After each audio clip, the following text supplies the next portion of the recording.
All right, I think we're recording and I'm going to start the webinar here in a moment. The webinar has started. Hi everyone. How are you Hey. doing? Hello. Good. Well, welcome everyone to our CyberWise chat. Today, our topic is Kids Love TikTok Challenges, What Parents Need to Know. I'm Diana Graber of CyberWise and author of Raising Humans in a Digital World. Here in my Brady Bunch, that shows my age, my Brady Bunch boxes, I have Pamela Rutledge somewhere below me, who is the director of the Media Psychology Research Center. Arius next to me, who is our community manager at CyberWise and CyberCivics. She will be manning our chat box today, and we love to make these things interactive. So please, if you have questions as we go along, put them in the chat box. She will interrupt us and we will answer them. And below me, I think we have Rick Andreoli, and I'm so pleased to have Rick here. He's the editor-in-chief of Parentology, which is a great site if you don't already know about. It has so much information for parents. It's where I learned a lot about TikTok challenges, which is why we invited Rick to join us here today. So for those of you who are not familiar with TikTok, very briefly, it's one of the most downloaded apps in the world. It was formerly known as Musical.ly, and it's really popular with teens. Many use it simply to record themselves lip syncing and dancing to popular songs, which they then edit and post to the app. Believe it or not, over 500 million people use TikTok, and as it grows in popularity, so does the way it's used. So participating in challenges is one of the new ways people use TikTok. And in a nutshell, what people do is a user or a group of users, sometimes a celebrity, will do something and encourage other people to do it also and to post it on the app. And then all of a sudden it becomes what they call a viral challenge. And I learned today, I don't know if you guys knew this, but this started with Jimmy Fallon in 2018 with something he called the hashtag tumbleweed challenge. So he challenged his viewers to use this hashtag to film themselves rolling like a tumbleweed and to post it on TikTok. And so thus began the TikTok challenge. So did you guys know that? I didn't Yeah, until this morning. I didn't. I didn't know that. I knew it was responsible for the success of Old Town Road, but uh, So since Jimmy Fallon started us on this trend, there have been all kinds of TikTok challenges. And Rick, help. What can you give us a summary of the kind of TikTok challenges you guys have covered in the last year? So there are a lot of different challenges. We find that they fall into a couple of different categories. But some of the most popular ones of the last year that were on the positive side usually involve a celebrity of some kind. J-Lo and her kids, they do a lot of them, but they did one to Megan Thee Stallion's Body Oddie challenge. The Flip the Switch challenge she did with A-Rod, but then like Gordon Ramsay did it with his kids, and a lot of celebrities took that on with their families. Probably the biggest challenge that was just fun was the Fleetwood Mac challenge last year. And I think that one crossed over so much because not only did young people find it interesting, but adults actually knew what they were talking about because it was Fleetwood Mac. And then you had the members of Fleetwood Mac get involved with it. So Mick Fleetwood first did one, then Stevie Nicks did her version, then Lindsey Buckingham did his. So that one grew, and then it kept growing as the band members got involved. Okay, so I played a little TikTok challenge for my husband, and he's like, "Why? Like, what is the point?" And so this is when I'm so glad to have Dr. Rutledge here, who can explain to us what is the appeal of these things, and does it seem like the appeal has grown during the pandemic?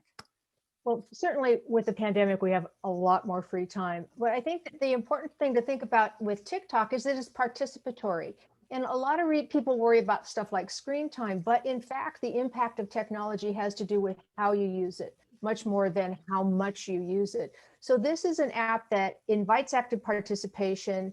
It has a very low hurdle for entry, right? It's a free app. You don't have to be talented. All you have to be able to do is press the record button and the post button.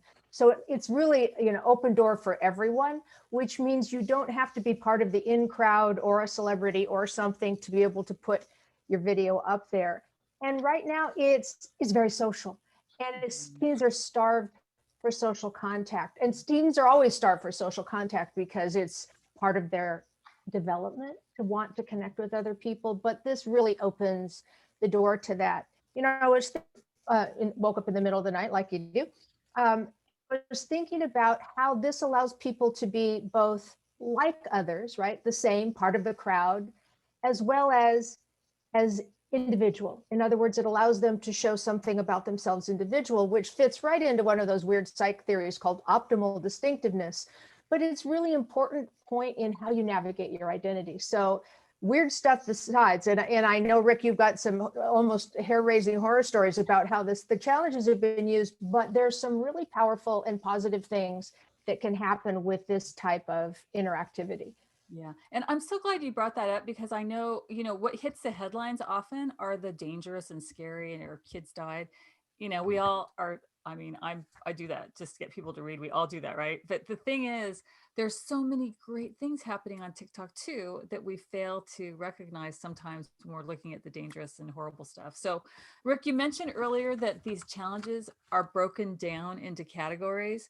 So, for purpose to get them out of the way, let's talk about Yeah. the dangerous ones that you've run across in the past year. Right. So there have been, internally, we classify them as kind of 4 different challenges. And there's offensive challenges, dangerous ones, challenges around getting high, and those can be dangerous, but we take them as a separate category because sometimes they're silly, or it's to get the reaction. So they're being told they're going to get high, but that might not actually be what happens. It's more about the stupidity of what happens as a result of trying. And then the fun and positive or helpful ones. And like one of the things, Diana, that you brought up was that there are positive things going on. There, a big one last year, and it gets a lot of traffic on our site through Google searches, is one called the I Had Pasta Tonight Challenge. And it's one that kids put on as a code when they're feeling depressed, or I don't know if it goes so far as they're having suicidal thoughts, but they're definitely not having a good day. And they put I had pasta tonight as a way to speak in code without their parents knowing what's going on or whatever. And then the TikTok community searches for that and rallies around them and lifts them up. And it's like, look, your mom does this for you. This is good. You have a network of support here. This is great. And that's one of the ones that when I see so many people searching it and coming to us, it makes me feel good about what TikTok's doing, and helping kids, like Pam's saying, stay connected and communicate. It's so important right now. Yeah. And actually, I did a little, I think it was a podcast about that pasta thing.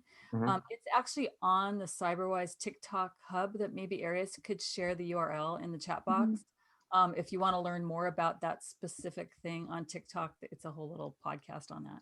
So, but you bring up such a good point, and maybe Pam, you want to elaborate Well, on. I just wanted to point out that there's tremendous leverage in this social media, because a kid might have code for peeling poorly, but in the olden days, right, they would have only had a limited circle of friends. Right. Now they can reach out, and it really increases the opportunity for other people to provide support, because not everybody has that kind of empathy. Yeah. And especially of teens. So it really opens up with the opportunity for people in all kinds of situations to reach out and provide a kind of support that wouldn't be available otherwise. Yeah. And I have to throw this in. I just came from teaching a Zoom class to 8th graders, and I can attest, man, these kids are having a tough time. It is a really scary, solitary time for kids. We're going a year into this. So, I don't want to dwell on the bad things about TikTok, because as you say, for them, it's a respite. It's fun. It's cool what they're doing, and they're connecting, and it's lifting a lot of kids up. So we got to remember that when we talk about these other things that are happening. But Rick, there was one, and I'm kind of jumping ahead here to mixing these up, but one thing I had not heard about before were some of the offensive challenges that you mentioned.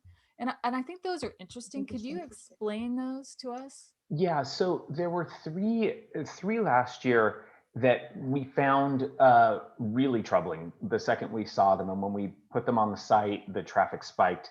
And in case people here are wondering, what we've done on Parentology is we've put a lot of these posts on the homepage today, so that if you're interested in learning more about an individual challenge or the dangerous ones or whatever, we have a whole article with a ton of the dangerous challenges put into them.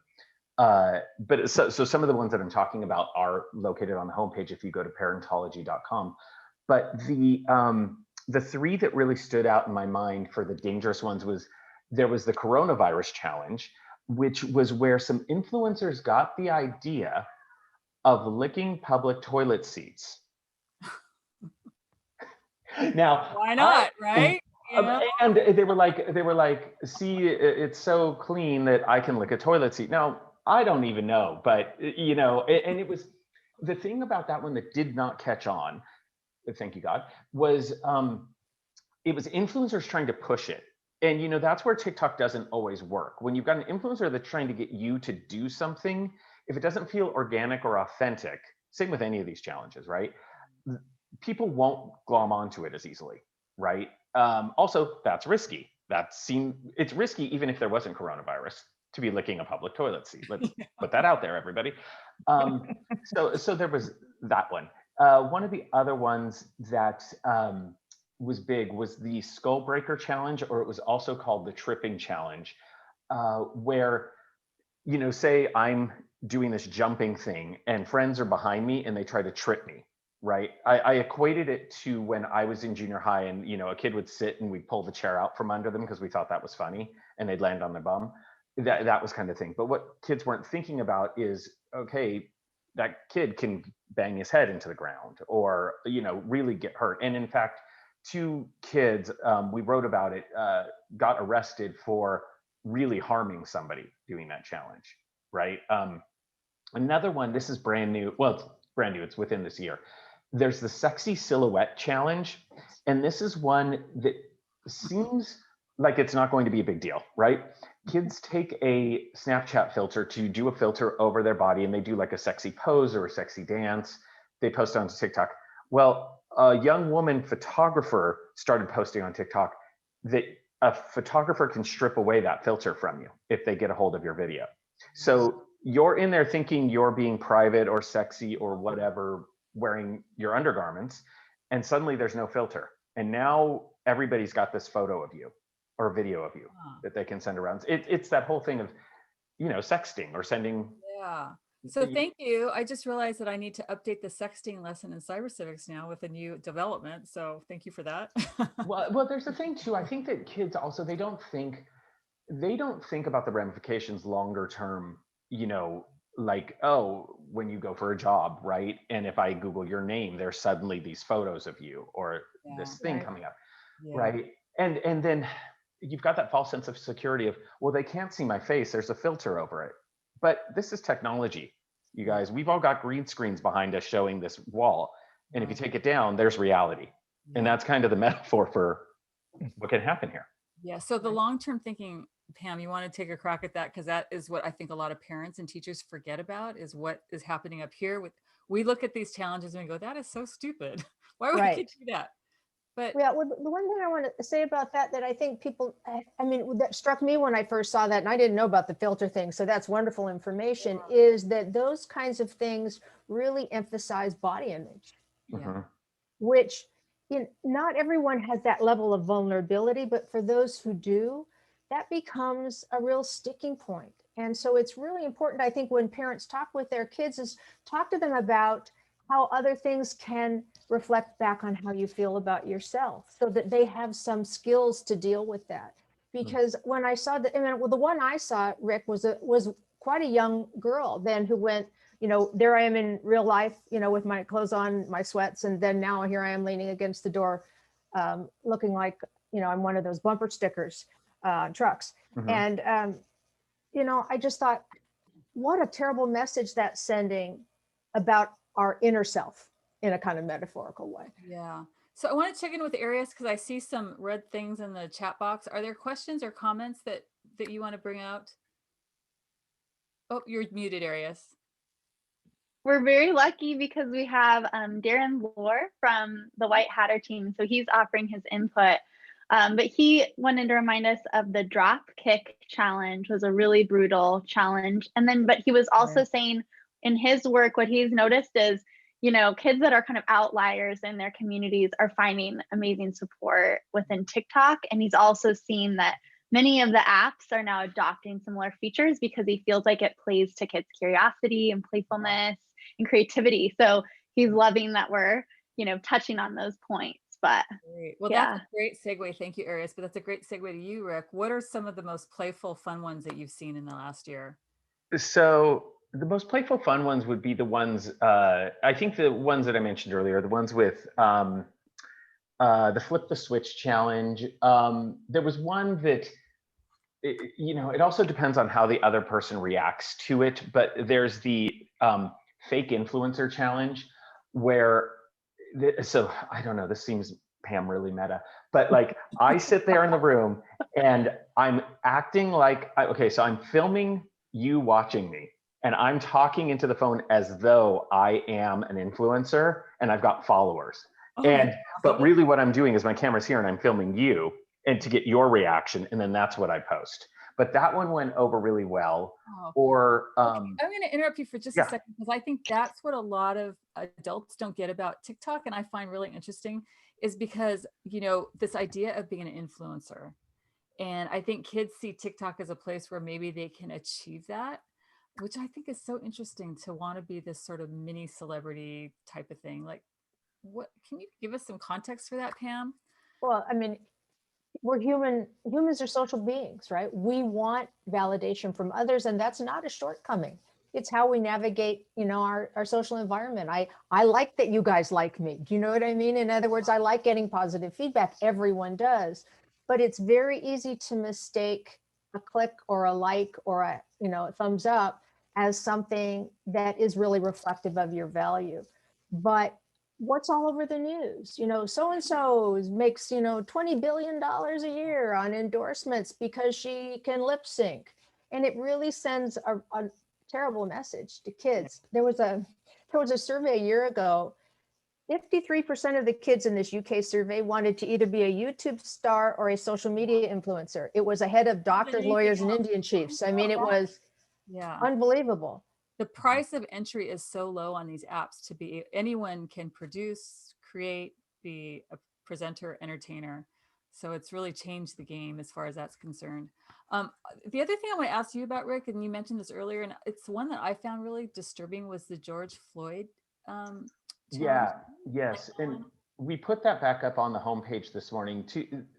So two that were really disturbing last year. The George Floyd challenge happened right during the uprising, and it was young white boys kneeling on each other's necks. And TikTok shut it down really quickly, but that cropped up right away. The other, similarly in poor taste, was the autism challenge, where kids would pretend that they were differently abled and mock kids with autism, severe autism as well.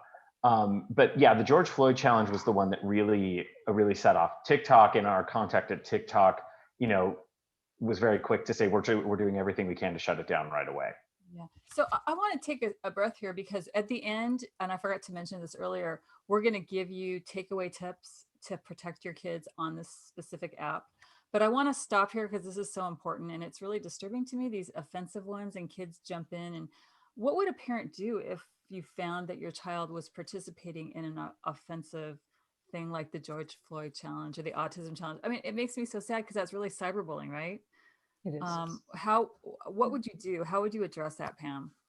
I think you treat it as bullying. I mean, you treat it as sort of one of those deviations from being a good citizen, and you do exactly what you would do otherwise. But I think the most important thing is to do it as a teaching moment, not as a yelling moment, because that really shows a lack of maturity and a lack of self-confidence that they're willing to do something like that. It's sort of a grab for power and I'm important and all those things that fuel a lot of bullying, unless they're total psychopaths. So what you really want to do is take down and sit down and say, what would that be like for you?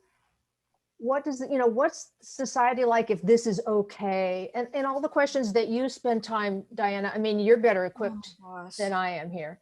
Yeah, this makes me think about an incident I had back in September, October, where I was teaching a class on a Monday, and the kid said, Mrs. Graber, did you know that we saw a suicide on TikTok over the weekend?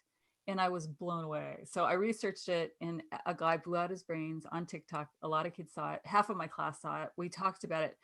I wrote an article about it in Psychology Today. Maybe Arius can share it in the chat box. But I was lucky because I had these kids in the context of a digital literacy class, cyber civics. So for an hour, we talked about it. And these kids really needed to talk. They needed to, I mean, they didn't have any other safe space really. And for them discussing it together and wondering why TikTok couldn't block that and what could they do and how to report it. And it was a really great conversation. So I feel lucky to be able to talk to kids in the classroom about this. I wish every kid in America had a place where they could make sense of this world where they spend most of their time. But yeah, kids are seeing crazy stuff on this app and they don't have a place to turn to figure it all out. And we have to remember where kids are, you know, they're testing and their judgment center in their brain isn't going to work for another 10 years. So they don't know how to say, this is wrong, I'm going to stop. They dive in because they're kids and they're curious. So we have to always remember that, I think. And I think, sorry, Pam, in defense of TikTok, they don't monitor what goes up before it goes up, right? Yeah. It's a community monitored place. So, you know, there's this thing where like, people can get mad at TikTok that video's there. And yes, TikTok's doing what they can to get it removed. But at the same time, the kid's seen it. So really it's what you're talking about, Diana, is, well, how do we have that conversation or have the child feel safe enough to go to the parent and be able to talk to them about it? Yeah. Right. Sorry, yeah, Pam, I interrupted you. And Pam will probably elaborate on this, but you know, a parent's normal knee-jerk reaction is take the app's bad, get rid of it. Right. And you know, there's going to be another app down the road, and taking them away, that's not that's no you know, no child's going to learn how to use these apps wisely if we take them away. They have to learn how to live with apps. Do you agree, Pam? Yeah, I mean, you're on the same soapbox that I'm standing on, which is that it's so important to start a conversation with your kids early and develop a sense of trust so that you can express your worries and they can express theirs back. But you have to remember that phone, that app, that computer, that tablet, that's the portal to their social world, especially right now. That's the only way that they can have contact with others. And Diana's right. They don't have the prefrontal cortex fully grown in until they're 25, which doesn't really explain a lot of behaviors in the late 20s, but it's really true. They can't judge. They are curious, and you have to be there to help them. But it's digital, so you can't know unless they tell you. Yeah. And you know, stuff happens on every app. I mean, there was a story we talked about just last week of some child that bought drugs on Snapchat and unfortunately overdosed, you know? And so I was getting calls, I'm sure you guys were too. Shouldn't kids get rid of Snapchat? And it's like, yeah, sure, go ahead. They're going to go somewhere else because they're kids, you know? Right. So it's not about the app, it's about their behavior on the app. So right. And you know, just thinking from a business perspective, you know, Facebook, Instagram has done everything they can to try to take business from TikTok and Snapchat. So great, we've taken away Snapchat. Then they're over on Instagram, Facebook, and really there are a lot of fringe social media things. When the Trump administration was going to block TikTok, we started writing about all the possible substitutes that could come in. There are 5 different companies that could become TikTok tomorrow, and kids will find them. Yeah, totally. Yeah, and these kids. Go ahead, I was Pam. going to say, they're not loyal to apps. They're loyal to the community. Correct. Wherever they are. Yeah. I love that saying too. Kids aren't addicted to technology. They're addicted to each other. So, you know, they're going to find a way to collaborate. And the other thing, what the pandemic has done is made us realize they need their tools. I mean, that's where they're doing school. And when a kid is doing school, he's also probably having a chat with his classmates or with whoever at the same time. So that is no solution. We need to teach kids how to use these tools safely and wisely. But along those lines, I'm going to put this out to both of you and you can both address it separately. Do you think apps like TikTok do enough to protect kids? Rick, what do you think? I think they do everything they can with having a business model, which is that weird side of me that has to think about ad sales and subscribers and all of that kind of thing. A social media site, I worked at a class reunion site years ago. And one of the things that they never wanted to do was make you have to put a credit card in order to join, because nobody would do it, right? So that's why they say 13 and over, but there's no age verification, right? It's just kind of the way that it is, because that's the way they can keep the numbers up for their investors and keep functioning as a business. But at the same time, that they put all of the responsibility then on the parent, right? And their first response would always be, it's the parent's job to monitor the kids. Yeah. What do you think, Pam? Do you think they're doing enough? Well, first of all, I mean, if you think about, I couldn't find a number of how many TikTok videos were uploaded a day, but I know in case of YouTube, there are like 300 million hours of YouTube video posted every single day. I don't care how big a team you have at Facebook, YouTube, or TikTok, what are algorithms and the best AI, you are not going to capture everything, especially because it's in such social currency, right? It's all idiomatic, and you don't, if something is bad, you don't know if it's actually bad or if that's bad, right? I mean, in other words, it's too difficult. So they're doing a good job, but we have to be involved too. And so what I always tell people is, obviously you tell your kids to report it, and I know that you've had them tell you, well, what good does that do? Then I go to other social media and I complain about the fact that TikTok's not pulling down videos, and I do that on Twitter, and then I do it on Facebook, so that it's triangulated, because they not pay attention to the reports on TikTok, but I'll tell you, they watch Twitter. Yeah, that's such right? a tip. That's a great tip. And I will take that back to my students, because like Pam said, they told me that they saw an offensive video on TikTok. A bunch of them reported it and they were so bummed that nothing happened. So triangulation on other apps, I think, is a really good solution. I know for myself, I flag misinformation all the time on Facebook, and Facebook responds to that. So it does work. You just have to be very, you have to try again and again. You cannot give up. So, and I'm going to quickly go to areas, because I see, were there a couple questions in there that you want to share with the group? Oh, you're muted. Sorry, I don't want to have you hear my fingers typing. Yeah, there was some great comments by Darren. He was just saying that, it's really good when we're talking to our kids about this, that we're speaking in their language, and that we're sharing things that are relevant to their lives instead of just our fears. And then one of the parents asked, or Tony Birdsong actually asked, if it would be a good idea to get your own TikTok profile. So I say yes. What do you guys say to that? Well, I say yes, you don't necessarily have to use it. If you try and make a video of yourself, you'll start to appreciate all the creativity and thought and time that goes into making those silly things. Yeah. What do you think, Rick? Do you think parents should have? Yeah, definitely. We did an article, there was a study done about how to stop kids from lying, how to get kids to tell the truth. And one of the key takeaways was, if the kid thinks you're spying on them, they're likely to lie. But if you are honest with them and say, I have a TikTok and I'm going to be watching what you do, and you're honest with them about it, there is more openness between the kid and the adult. Yeah. And I always recommend to parents, when it's time for your child to have their own social media account, open one too, so you can see what it is they're doing, and together look at the user agreement, look at the privacy policy, look at their settings. It's an investigation. Do it together. The kid complains it takes too much time. You tell them, how much time do you think you're going to be spending on this app? So it's a big investment of time. So put the time up front to use it safely and wisely. There are also a lot of family-friendly challenges. I don't have this on the homepage, but I'll make a note to put it up there when we're done here. There are a lot of challenges that families can do together on TikTok. And there's no better way in my mind to have the young person think that you care about their world than for you to step into it and have you show them how to do a TikTok.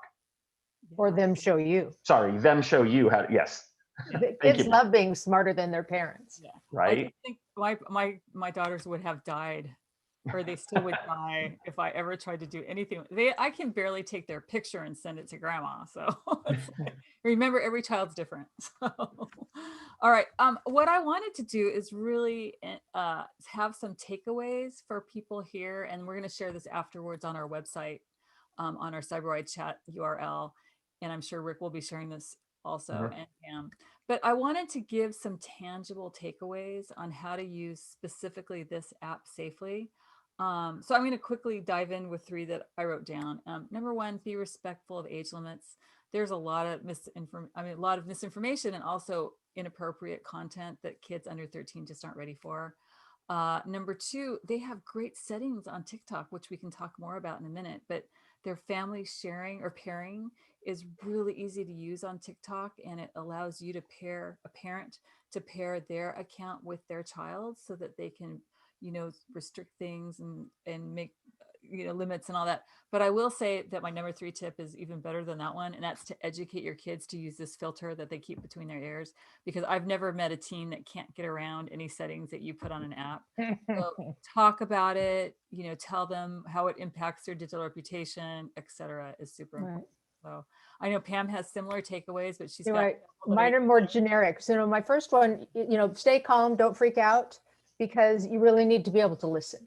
Yeah. Because you don't want to drive the balloon underwater and have it pop up someplace else where you don't know.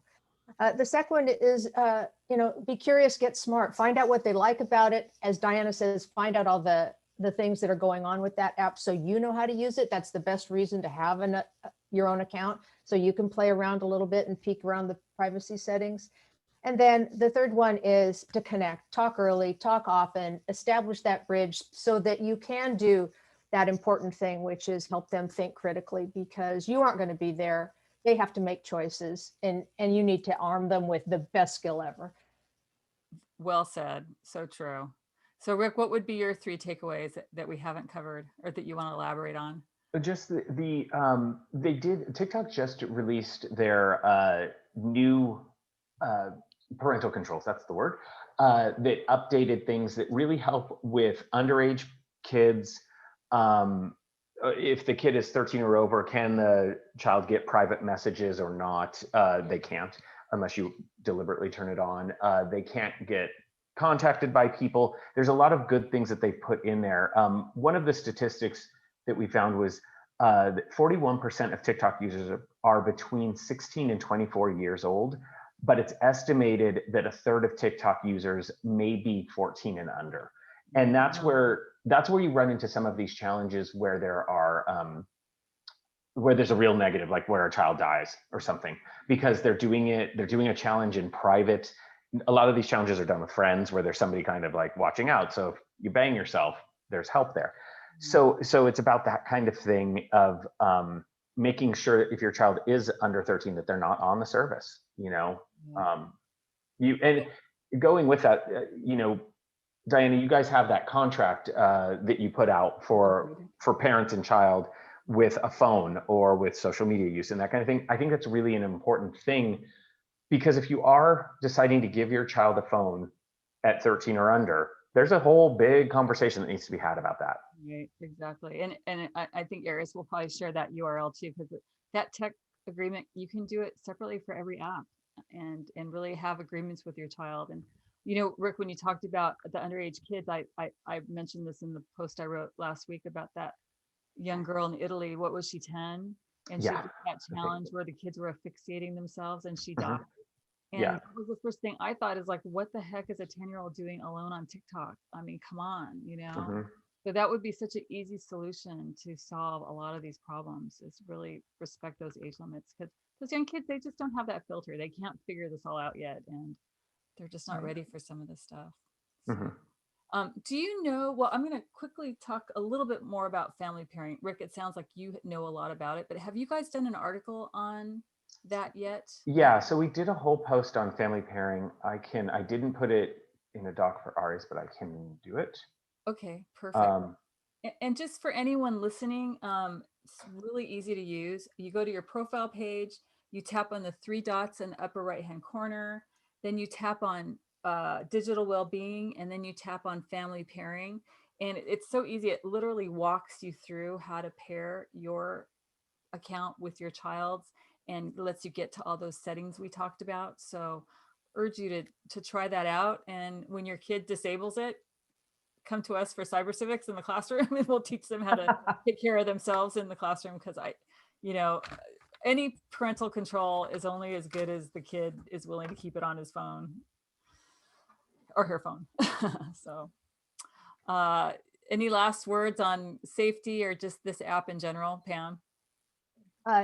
No, just, keep an open mind, because kids like stupid stuff. I mean, watch some of the movies that they love, right? And potty jokes and all of that stuff that seem disgusting are really funny to them. So they're enjoying this. And so it's important for them to be able to do that in a safe way. Yeah. Last words, Rick?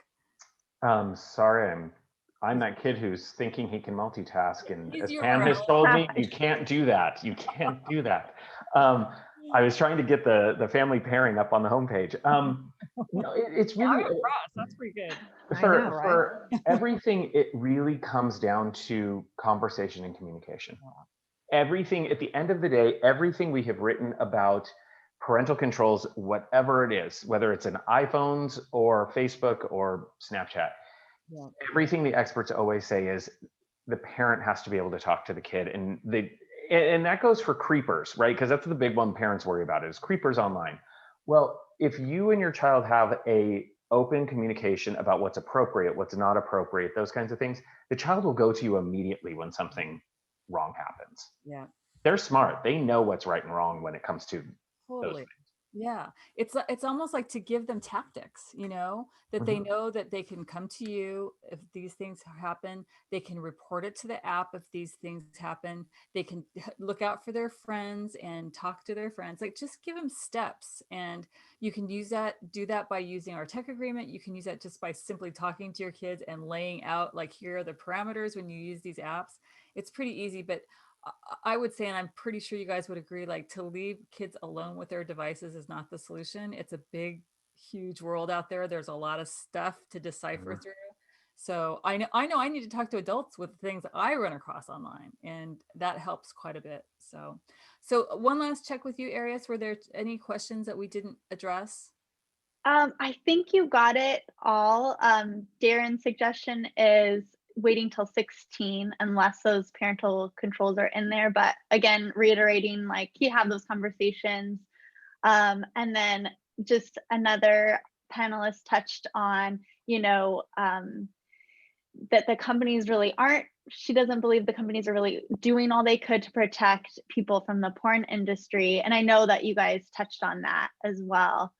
But if there's anything else you'd like to add to respond. I will say, in addition to what Darren said, what my students discovered when I made them read the privacy policy of TikTok is you actually have to have parental permission to use the app if you're under 18. Did you guys know that? A lot of parents don't know that. So, and I'm sure that a lot of parents with kids between 13 and 18 probably have kids who never came and asked for their permission. So just Guarantee that. Yeah. So, yeah, and adult material does leak onto all of the social platforms. But one of the tools that Diana did mention is being able to show your kid how to report things, because kids feel very empowered by like, oh, I can do that. I can say this is wrong. And that also helps them if they're worried about getting bullied, right? How to respond to bullying. Well, there are tools that are there. Yeah. And they're good and they're easy to use, but a lot of kids don't think they do anything unless they try them and they see some sort of action happen. And that's going to happen as more kids use those tools. So for sure, let them know about it. Well, thank you both. I want to end, and I forgot to do this last time, but where can people find you guys? So Rick, where can they find you? Oh, so Parentology's Instagram and everything for social for Parentology is Get Parentology. So you can find it there. Yeah. Okay, awesome. And Pam, I know I love your site, but I don't think we've told people where they can find it or what they can find there. Yeah, so you can find me at PamelaRutledge.com. So that one works pretty well, or nprcenter.org. And there's a lot. Pam is a great blogger. She's got some awesome articles on her site. So do go through. I read them because I met her because she was my professor at Fielding, where I got my master's, and I'm still learning from her. So you're very kind. Please go read her blog posts. They're very good. And you can find Arius and I at Cyberwise or Cyber Civics. I'm sure she put the URL on, or via support@cybercivics.com if you have any questions at all. So thank you both so much. Oh, it's a pleasure. I learned a lot today. I'm actually going to go to Parentology and bone up on some of the TikTok challenges I did not know about. So I'll move them to the top. I'll move them to the top of the page. All right. And next time we're going to talk about cancel culture, right? Yeah, we're going to do culture. Rick recommended that. So yeah, I'm excited about that because I think a lot of people don't understand what it is and how it kind of crosses the line into bullying a little bit. So it's a big topic. So stay tuned. We'll send out a URL for that one next.